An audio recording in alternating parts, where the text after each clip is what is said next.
En arrière-plan du débat sur l'ISF, un seul point de ralliement. C'est un impôt symboliquement fort et politiquement sensible. Mais en dehors de ce constat, difficile de ne pas être tiraillé entre deux argumentaires antagoniques, frappés l'un comme l'autre du sceau du bon sens. Pour les pro-ISF, il y a le constat que les inégalités patrimoniales ont atteint des niveaux stratosphériques. L'hyperconcentration de la richesse entre les mains d'un tout petit nombre surligne le fait qu'à côté de petites rentes dérisoires, il y a surtout deux rentes phénoménales, celle des stars de la technologie et celle des stars de la finance. Cette captation de valeur pose la question de son recyclage pour que les fruits de la croissance irriguent les débouchés. Ponctionner sur cette incroyable concentration de richesse pour la réinjecter à des investissements collectivement utiles est le principal argument de légitimation de l'ISF. Il ne s'agit pas seulement d'un enjeu de justice sociale, mais aussi d'efficacité et de bouclage économique, si l'on souhaite que la croissance soit soutenable. Du côté des anti-ISF, les arguments, on les connaît aussi. À l'heure où l'attractivité du capital devient un élément décisif de la croissance, l'ISF constitue une désincitation qui se retourne contre son objectif. Il favorise l'exode, l'optimisation ou la sanctuarisation des patrimoines sur des investissements non productifs défiscalisés. Plus insidieusement, l'ISF affaiblit les entreprises familiales en incitant les membres d'une famille qui ne sont pas détenteurs de l'outil de travail à céder leur part. Enfin, l'ISF produit une imposition en cascade des revenus qui ont déjà été taxés en amont. En un mot, il est inutilement dangereux de taxer une assiette mobile, surtout quand cet impôt est redondant avec d'autres. Le dilemme paraît insoluble. D'un côté, des inégalités primaires qui menacent la cohésion et la démocratie, et de l'autre, une impossibilité de ponctionner l'argent là où il est. Le mariage entre l'équité et l'efficacité paraît impossible.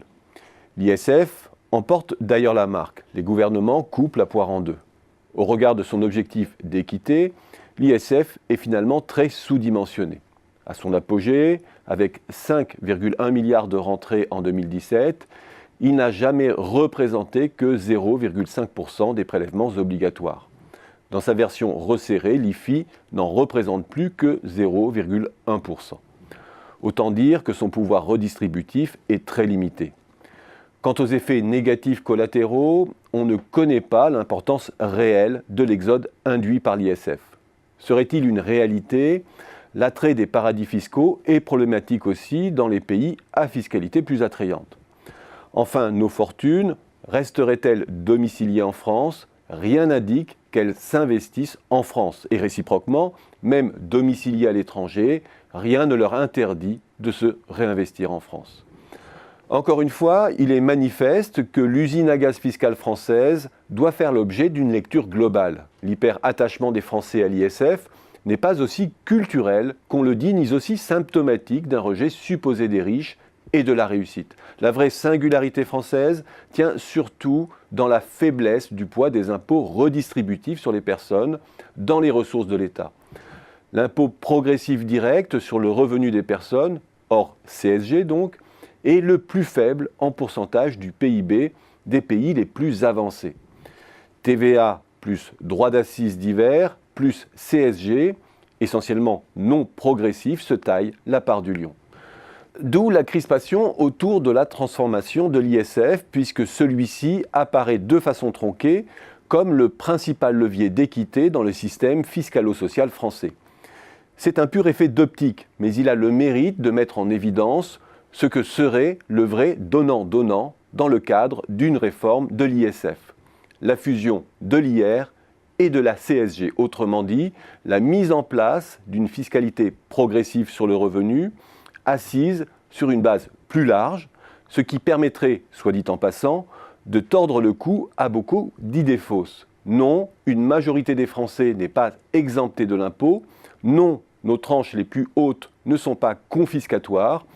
Cet impôt large permettrait de produire de surcroît le même effet redistributif avec un affichage de barème moins progressif que celui de l'IR actuel, ce qui recréerait des marges de manœuvre en termes d'équité.